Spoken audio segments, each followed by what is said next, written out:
Hi guys, I'm Jess. I am a relationship and dating coach, and the focus is on conscious relationship, which means that you focus first on your relationship with your own self, and the way that you relate to your own self then has an impact on every other relationship and every other thing really in your life. So, today we're going to talk about why highly sensitive people can be more at risk for addiction.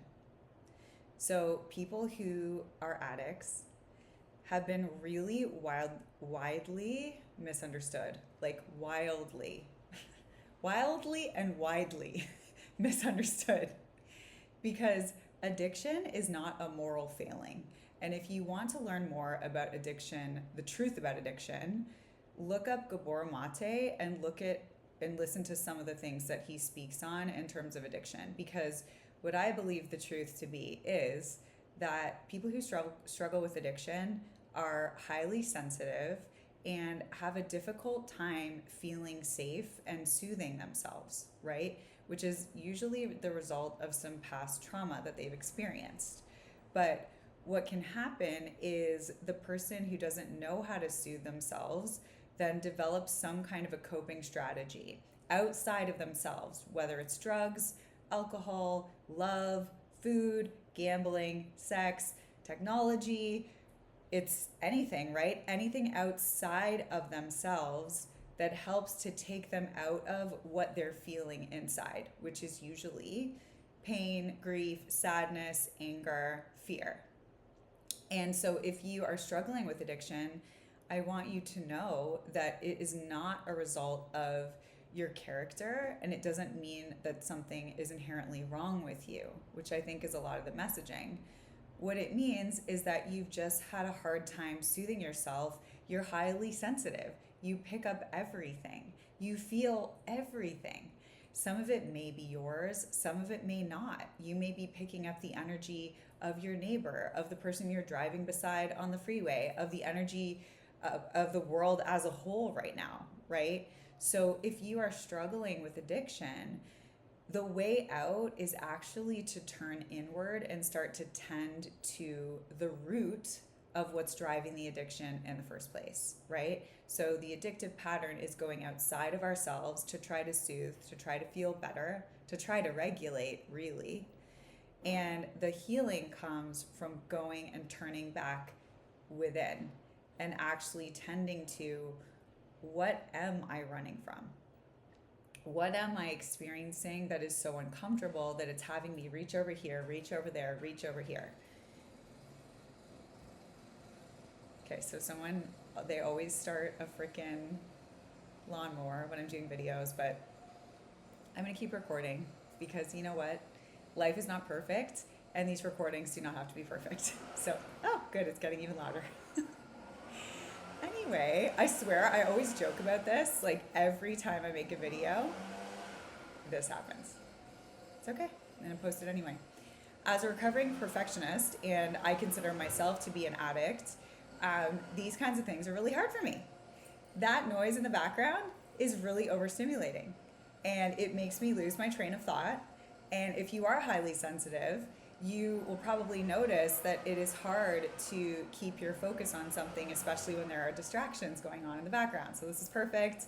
Thank you, life, for orchestrating this moment for this video. I hope that it turns down soon, though, so that you can hear me. But if you are struggling with any kind of addictive pattern, my personal flavor of it was love addiction. So if you have questions about that, there are not a lot of people who specialize in love addiction. So if you need some support with that, please reach out.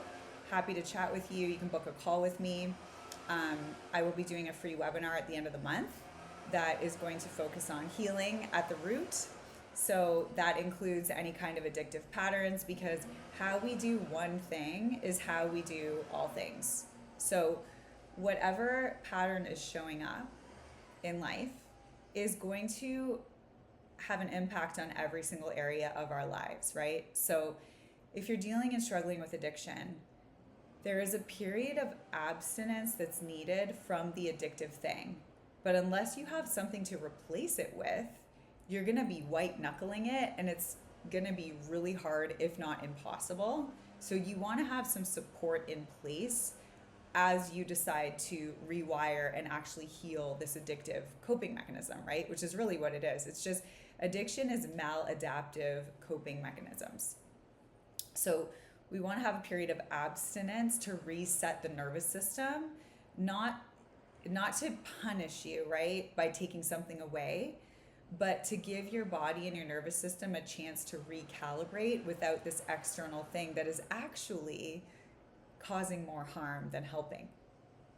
And the thing with addiction is that it's progressive, right? So what that really means is that the way that we relate to ourselves and the world, if we do not consciously work on healing and shifting it, will get more and more ingrained in our minds, right? So if we have a mind that's filled with fear, or a mind that's filled with shame, or a mind that's filled with guilt, it's going to be so painful to exist in the world that we're going to have to go outside of ourselves to try to feel better and feel some kind of relief.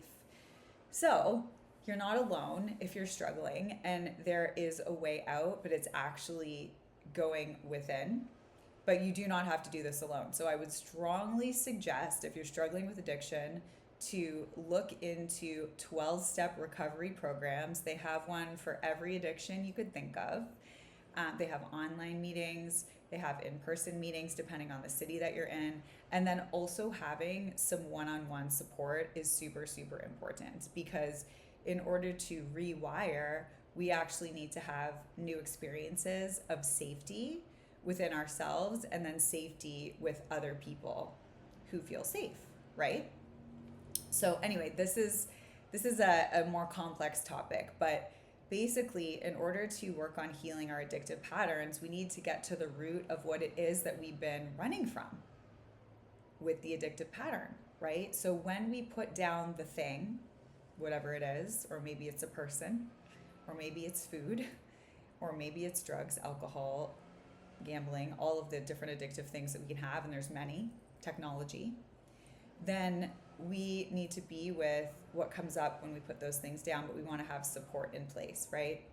And 12-step programs are really, really helpful, because there is a formula that exists within them that, if practiced, will guide you to peace within yourself and guide you to a new way of life. But I do not believe that that is all that is needed. I think there is more that's needed, because what we need to do is really approach it from the standpoint of our mental health, our thinking mind, our emotional health, the health of our body, the somatic piece, which is huge, right? If we don't feel safe in our body, then we're not going to feel safe in the mind. When we feel these distressing, fearful emotions, it's going to trigger thinking patterns in the mind, and we're going to spiral, and we're going to reach for whatever the addictive thing is to try to feel better.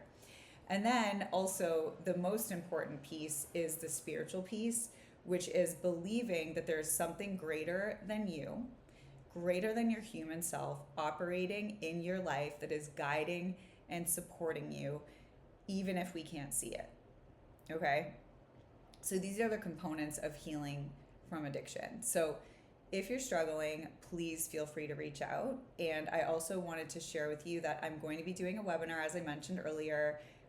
It's going to be this Saturday. So if you're watching this in real time, the webinar is going to be this Saturday at 4 p.m. Pacific time. And you'll be sent the recording, but I really suggest coming live, because I'm going to have some special offers for people who come in live. I support individuals and couples in healing patterns that are at the root, right? Because there's so much that we can do. We can run around trying to find the external thing that's going to heal us, but really we heal us. But we need to be able to touch whatever it is that needs healing. So life will continue to show us whatever it is that we need healing around. Life's really generous like that, as my mentor Amma would say.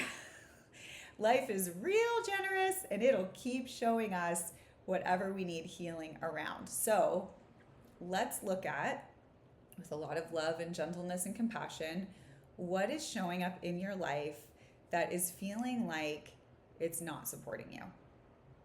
What are patterns that you've noticed?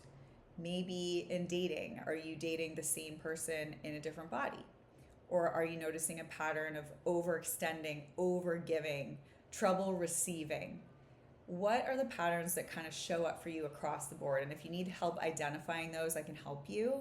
That's what I specialize in truly, is getting to the root of what it is that's driving these patterns and identifying the patterns so that you can then finally shift them and have a new experience. Because if we don't know what the patterns are, we can't change them, right? We pay a heavy price for not doing our inner work, and the price is that we can't change anything. We can't change our life circumstances.